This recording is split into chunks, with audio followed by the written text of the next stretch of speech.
इस वीडियो में मैं आपको बताने वाला हूं इंडियन एयरफोर्स अग्निवीर वायु फरवरी 2023 बैच ऑनलाइन फॉर्म के बारे में कि कैसे आप ये फॉर्म बिना किसी मिस्टेक के इस वीडियो को देख करके भर पाएंगे। तो चलिए शुरू करते हैं। के सामने कुछ ऐसा इंटरफेस आ जाएगा। अभी आपको यहां पर क्लिक किया टू रजिस्टर, इसके ऊपर क्लिक करना है। अब आप यहां पर आपकी रजिस्ट्रेशन की जो इन्फॉर्मेशन है वो एंटर करेंगे।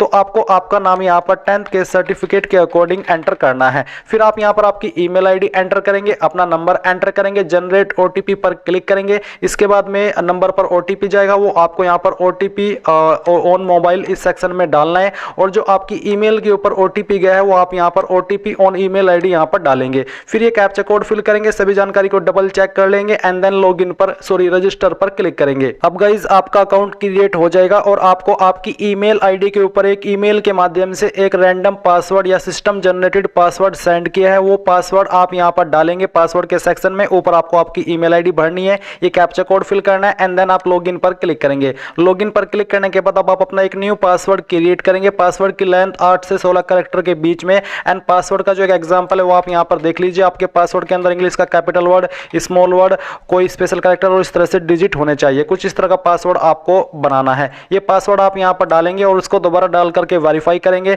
ये कैप्चा कोड फिल करेंगे एंड रिसेट माय पासवर्ड पर क्लिक करके आपका पासवर्ड रिसेट हो जाएगा। फिर आप यहां पर अपनी ईमेल आईडी एंटर करके इस नए पासवर्ड के साथ में लॉगिन कर लेंगे। नाउ गाइस आपके सामने यहां पर आपके इंस्ट्रक्शंस आ चुके हैं। आप इनको वेरीफाई करेंगे और फिर यहां पर टिक करके कंटिन्यू टू रजिस्ट्रेशन इसके ऊपर क्लिक करेंगे। इस पर क्लिक करने के बाद में आपकी पर्सनल इंफॉर्मेशन यहां पर आ जाएगी। आपको कुछ इंफॉर्मेशन यहां पर देखने को मिलेगी और कुछ इंफॉर्मेशन आपको यहां पर भरनी है। बेसिकली आप यहां पर आपके फादर का नेम एंटर करेंगे 10th के सर्टिफिकेट के अकॉर्डिंग ही। आपकी मदर्स का नेम एंटर करेंगे 10th के सर्टिफिकेट के अकॉर्डिंग। आपका जेंडर आपको यहां पर सिलेक्ट कर लेना है और उसको डबल वेरीफाई कर देना है। देन आप यहां पर सिलेक्ट योर बर्थ डेट, तो आपको यहां पर आपकी डेट ऑफ बर्थ सिलेक्ट कर लेनी है। जो भी आपकी डेट ऑफ बर्थ है वो आप यहां पर इस तरह से सिलेक्ट करके इस तरह से इसको सिलेक्ट कर लेंगे। फिर आपसे पूछे are you serving NCE of IAF, अगर हाँ तो यस, नहीं तो आपको नो करना है। मैरिटल स्टेटस आपका यहां पर अनमैरिड रहेगा क्योंकि अनमैरिड कैंडिडेट इसको अप्लाई कर पाएंगे। इसके बाद में गाइज यहां पर आता है upload 10th matriculation certificate. Basically आपको 10th का सर्टिफिकेट अपलोड करना है। तो आप यहां पर इसके ऊपर क्लिक करेंगे।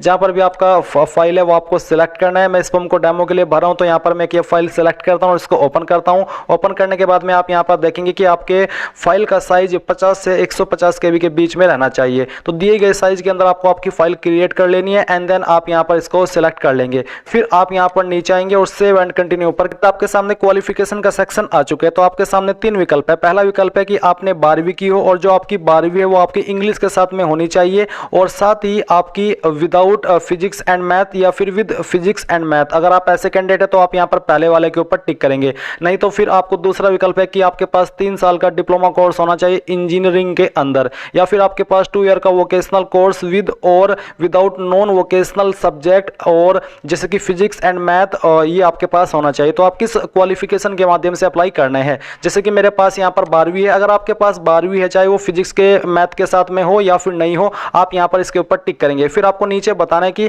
Have you been declared as pass in class 12th intermediate और equivalent with minimum 50% marks aggregate and 50% marks in English by concern education board. यानी कि टोटल आपके 12वीं के अंदर 50% थे और अलग से आपके इंग्लिश के अंदर 50% थे। तो आप यहां पर यस करेंगे। देन गाइज यहां पर नीचे आएंगे और आपको यहां पर कुछ और सवालों के आंसर करने हैं। जैसे कि आपसे पूछा है have you been declared as pass in physics math, तो यहां पर आप यस कीजिए कि हाँ मैंने फिजिक्स मैथ में पास किया है। फिर आपसे पूछा है कि आपकी 12वीं किसके अंदर है, आर्ट, साइंस, कॉमर्स, जिसमें भी है वो आप यहां पर सेलेक्ट कर लेंगे। फिर आता है आपका ग्रुप अप्लाइंग फॉर, तो आप कौन से ग्रुप के लिए अप्लाई करें, साइंस सब्जेक्ट या फिर अदर देन साइंस सब्जेक्ट या फिर दोनों के लिए। अगर दोनों के लिए अप्लाई करें तो आप वो भी सेलेक्ट कर सकते हैं। स्टेट एजुकेशन बोर्ड, आपने किस बोर्ड के द्वारा आपकी 12वीं की है। यहां पर आपको काफी सारे बोर्ड देखने को मिल रहे हैं। आपका जो भी बोर्ड है वो आपको सेलेक्ट कर लेना है। इसके बाद पूछा है कि enter aggregate gross percentage minimum 50% mandatory as given in, तो यहां पर आपकी जो परसेंटेज है वो कितनी है। आपको एग्जांपल एक दिया कि अगर आपकी परसेंटेज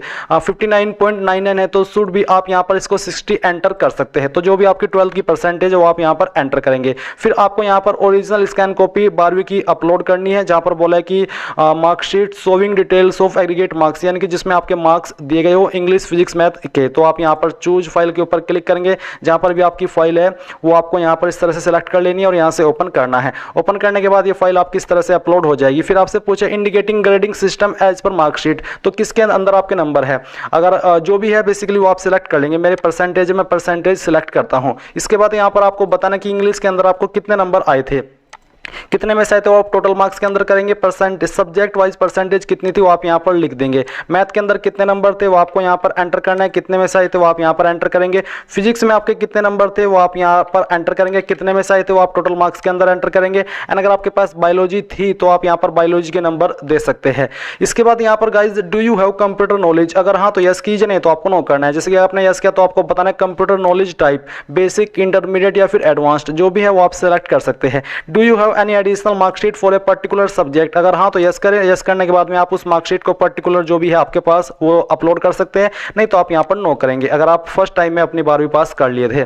फिर हायर एजुकेशन क्वालिफिकेशन, अगर आपके पास कोई जैसे कि ग्रेजुएशन आप परस्यूम कर रहे हैं तो इसके ऊपर क्लिक करेंगे, कंप्लीट कर चुके तो यहाँ पर, और अगर नॉट एप्लीकेबल है, लागू नहीं आप नहीं कर रहे अभी, तो आप नॉट एप्लीकेबल भी क्लिक कर सकते हैं। एंड अब आप सेव एंड कंटिन्यू पर क्लिक करेंगे। नाउ गाइज आपके सामने कम्युनिकेशन डिटेल यानी कि जो आपका परमानेंट एड्रेस है उसकी जानकारी देनी है, तो house number, street, colony, locality जो भी आपके ऊपर लागू है वो आप यहां पर लिख देंगे। कंट्री आपकी इंडिया रहेगी, स्टेट यहां से आपको आपकी सिलेक्ट कर लेनी है। फिर उस स्टेट के अंदर आपकी कौन सी डिस्ट्रिक्ट है वो डिस्ट्रिक्ट आप यहां पर सिलेक्ट कर लेंगे। देन गाइज आप यहां पर तहसील का नाम देंगे, नहीं लागू होती, एप्लीकेबल नहीं होती तो आप खाली छोड़ सकते हैं। आपके विलेज टाउन का नाम आप यहां पर एंटर करेंगे। नियरेस्ट पुलिस स्टेशन कौन सा है उसका नाम आपको देना है। आपका नजदीकी पोस्ट ऑफिस कौन सा है उसका नाम आप देंगे, और पिन कोड आप यहां पर डाल देंगे। जिन पॉइंट के सामने, जिन सवालों के सामने स्टार का चिन्ह है इसका मतलब वो अनिवार्य है, वो आप देंगे ही, और जिनके सामने स्टार नहीं है आप चाहे तो उनको खाली छोड़ सकते हैं। फिर यहाँ पर नीचे आता है आपका Aadhaar card number, optional for people belonging to Jammu and Kashmir, Assam and Meghalaya, जो यहाँ से इनके लिए ऑप्शनल है, चाहे तो उनको खाली छोड़ सकते हैं, बट जो इनके अलावा अन्य स्टेट से है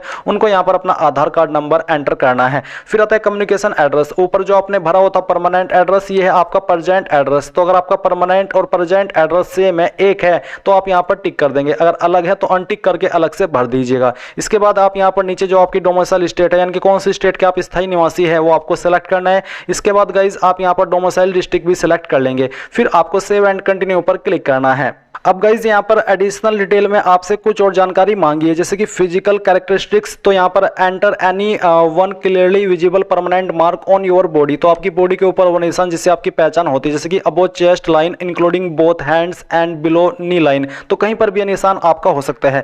जैसे कि मैं यहाँ पर मोल ऑन माई चिक ये लिखने वाला हूँ। अगर आपकी बॉडी के ऊपर कोई भी मार्क नहीं मिलता ढूंढने के बाद भी परमानेंट, तो आपने यहाँ पर नो मार्क लिख सकते हैं। फिर कैंडिडेट हाइट कितनी है वो आपको यहाँ पर सेंटीमीटर के अंदर एंटर करनी है। फिर आपको बताना है कि candidate chest size in centimetre, आपका सेंटीमीटर के अंदर चेस्ट साइज कितना है वो आप यहां पर एंटर करेंगे, और वेस्ट साइज आपका कितना है सेंटीमीटर में वो आपको लिखना है। शू साइज आपको यहां पर सेलेक्ट कर लेना है। फिर एडिशनल डिटेल में कुछ और सवाल है, जैसे कि are you a certificate holder of NCC, अगर हाँ तो यस, नहीं तो आपको नो करना है। Are you child of serving retired discharged deceased air force personnel, अगर आप ऐसे कैंडिडेट है तो आप यहां पर भी हाँ करेंगे, नहीं तो आपको नो करना है। Have you been discharge from Indian Army, Indian Navy और एनी गवर्नमेंट ऑर्गेनाइजेशन स्टेट, अगर हाँ तो यस, नहीं तो आपको नो करना है। फिर यहाँ पर गाइज नीचे आएंगे कुछ और सवालों के आंसर करने, जैसे कि डू यू नो ड्राइविंग, अगर हाँ तो यस करेंगे। यस करने के बाद में आपको कौन सी ड्राइविंग आती है, two wheeler, light motor vehicle का लाइसेंस है तो यहाँ पर, और हैवी मोटर व्हीकल का है तो यहाँ पर भी टिक कर देंगे। Do you have knowledge in any of the trades like welding, soldering, lathe work और एनी रिलेटेड वर्क, अगर हाँ तो यस, नहीं तो आपको नो करना है। फिर do you have any qualification in catering, अगर हाँ तो यस, नहीं तो आपको नो करना है। Do you have knowledge in information technology, यानी कि आईटी की नॉलेज है आपको, तो या आप यस करेंगे, नहीं तो आपको नो करना है। Do you have knowledge in accounting, अगर हाँ तो यस, नहीं तो यहाँ पर भी आपको नो करना है। Do you have any other skill qualification achievement work experience, अगर हाँ तो यस, नहीं तो आपको नो करना है। Do you have any representation achievement in any sport event और डिसिप्लिन, अगर हाँ तो यस, नहीं तो यहाँ पर भी नो कीजिए। Language none other than English Hindi, अगर आपको कोई अन्य लैंग्वेज भी आती है हिंदी इंग्लिश के अलावा, तो आप यहाँ पर उस लैंग्वेज को लिख सकते हैं, जैसे कि मराठी, गुजराती, मलयालम, कन्नड़, तमिल, जो भी है वो आप लिख सकते हैं अगर आपको आती है, नहीं तो आप नो कर देंगे। Medical history, candidate medical history to include major lines, major surgery, अगर कोई मेजर हिस्ट्री है तो आप यहाँ पर दे सकते हैं। फिर फैमिली मेडिकल हिस्ट्री कोई है तो वो भी आप यहाँ पर लिख सकते हैं, नहीं तो आप इनको खाली छोड़ सकते हैं। देन आप यहाँ पर नीचे सेव एंड कंटिन्यू पर क्लिक करेंगे। अब गाइस यहाँ पर आपके सामने अपलोड फोटो एंड सिग्नेचर का सेक्शन आ चुका है, तो आपको यहाँ पर बोला है कि आपका फोटो का फॉर्मेट जेपीईजी या फिर जेपीजी का होना चाहिए। साइज 10 से 50 KB के बीच में, और आपको बोला है while holding uploading photo signature थम इमेज। तो जो आपका पासपोर्ट फोटोग्राफ है उसका जो आपको फाइल का नाम देना है वो आपको पासपोर्ट फोटोग्राफ यही वाला देना है। स्कैन सिग्नेचर को आपको सिग्नेचर का नाम देना है फाइल में, और लेफ्ट हैंड थम इंप्रेशन को आपको थम इंप्रेशन सेम जो नाम है फाइल को वो देना है, नहीं तो अपलोड नहीं हो पाएगी। फोटो आपको कैसा अपलोड करना है उसका डेमो आप यहाँ पर देख सकते हैं। आपको एक स्लेट लेनी है हाथ में, उसमें आपको आपका नाम लिखना है और आपने किस डेट में इस फोटो को लिया है, जैसे कि DOP लिख करके आपको डेट लिखनी है। एंड डेट आपकी 3 महीने से पुराना नहीं होना चाहिए, बेसिकली 3 हफ्ते से पुरानी भी नहीं। मैं तो ये कहूँगा कि जिस दिन आपने फोटो लिया है वो जिस दिन आपने फॉर्म भरा है उसी की डेट आप लिख दीजिएगा। और अब यहाँ पर आप चूज फाइल के ऊपर क्लिक करेंगे जहाँ पर भी आपका फोटो आपको सिलेक्ट करना है। कुछ इसी तरह का फोटो जैसे कि आप यहाँ पर देख सकते हैं, ये फाइल आप इस तरह से यहाँ पर सिलेक्ट करेंगे और ओपन करेंगे तो आपकी फाइल यहाँ पर आ जाएगी। बस आपको ये चीज़ का ध्यान रखना है कि आपकी फाइल का नेम पासपोर्ट फोटोग्राफ होना चाहिए। तो जैसे आप तीनों फाइल अपलोड कर देंगे तो आप यहाँ पर नीचे सेव एंड कंटिन्यू पर क्लिक करना है। अब गाइज आपके सामने exam city preference for phase first आ चुकी है। तो आप यहाँ पर पहली स्टेट कौन सी को प्रेफरेंस देना चाहेंगे वो आपको सेलेक्ट करना है, फिर उसकी कौन सी सिटी को आप प्रेफरेंस देना चाहते हैं वो आप सेलेक्ट कर लेंगे। सेम तरीके से आप यहाँ पर सेकंड स्टेट सेलेक्ट करेंगे। मैं आपको बता दूं कि स्टेट में सभी में आप चाहे तो एक ही स्टेट सेलेक्ट कर सकते हैं, बट जो सिटी है वो अलग अलग होनी चाहिए। तो चलिए हम यहाँ पर इसको सेलेक्ट करते हैं फिर से, और यहाँ पर इस सिटी को सिलेक्ट कर लेते हैं। देन गाइज हम यहाँ पर जो फोर्थ स्टेट है उसको सिलेक्ट करते हैं। आप सेम तरीके से इनको सिलेक्ट करेंगे। मैंने यहाँ पर इसको सिलेक्ट किया एंड फिर जो उसकी सिटी है वो हम यहाँ से लखनऊ को सिलेक्ट करते हैं। पांचवी भी स्टेट में मैं इसी को रखता हूँ और फिर यहाँ पर सिटी में झांसी सिलेक्ट कर लेता हूँ। अब यहाँ पर मैं सेव एंड कंटिन्यू पर क्लिक करूंगा। इसके ऊपर क्लिक करने के बाद ये जानकारी आपकी सेव हो चुकी है। अब आपको फेज 2 की जो प्रेफरेंस है वो देनी है ASC सेंटर। तो आप ASC सेंटर आप कौन सा रखना चाहते हो आपको सिलेक्ट करना है। फर्स्ट सेकंड आप किसको रखना चाहते हो आप यहाँ पर सिलेक्ट कर लेंगे, और इसके बाद में यहाँ पर आपको थर्ड को किसको रखना है वो आप सिलेक्ट करेंगे। फोर्थ आप किसको रखना चाहते हैं, फिफ्थ आप किसको रखना चाहते हैं आप सिलेक्ट कर लेंगे। एंड देन आप यहाँ पर नीचे सेव एंड कंटिन्यू इसके ऊपर क्लिक करेंगे। अब गाइज फाइनली आपके सामने आपके फॉर्म का प्रीव्यू आ चुका है, यानी कि आपने शुरू से लेकर के अभी तक जितनी भी जानकारी भरी है आप इन सभी को वेरीफाई कर सकते हैं। वेरीफाई करने के बाद में आप यहाँ पर आएंगे और पहले इसमें आपको उस जगह का नाम देना है जहाँ से आप इस फॉर्म को भर रहे हैं। आप अपनी सिटी का नाम देंगे, और अगर आप यहाँ से इसका ड्राफ्ट प्रीव्यू यानी कि ड्राफ्ट फॉर्म डाउनलोड करना चाहते हैं तो आप डाउनलोड ड्राफ्ट एप्लीकेशन फॉर्म के ऊपर क्लिक करके कर लेंगे। नहीं तो आप यहाँ पर नीचे आएंगे, यहाँ पर आपको टिक करना है और इसके ऊपर टिक करने के बाद में आप यहाँ पर कंटिन्यू टू पेमेंट इसके ऊपर क्लिक करेंगे। इस जानकारी को वेरीफाई करेंगे और कंफर्म डिटेल्स के ऊपर क्लिक कर देंगे। इसके बाद में गाइज यहाँ पर आपके सामने पेमेंट के इंस्ट्रक्शंस है। आप इसको पेमेंट फर्स्ट को सिलेक्ट कर लीजिए या फिर 2 भी सिलेक्ट कर सकते हैं एंड पे के ऊपर क्लिक करेंगे। पे पर क्लिक करने के बाद में यहाँ पर आता है वी आर प्रोसेसिंग, यानी कि अभी आपको पेमेंट के पेज पर ट्रांसफर कर रहे हैं। एंड जैसे ही आप यहाँ पर पेमेंट के पेज पर ट्रांसफर हो जाएंगे तो आप यहाँ पर जो आपको विकल्प मिलेंगे इनमें से जिस भी विकल्प का माध्यम सिलेक्ट करना चाहते हैं, बेसिकली क्रेडिट या इंटरनेट बैंकिंग, वो आप सिलेक्ट कर लीजिए। एंड जैसे ही आप यहाँ से फीस जमा कर देंगे आपकी फीस जमा हो जाएगी और फिर आप यहीं के यहीं अपने फॉर्म का फाइनल प्रिंट आउट ले पाएंगे। तो इस प्रकार से आप लोग एयरफोर्स अग्निवीर वायु 02-2023 ऑनलाइन फॉर्म को भर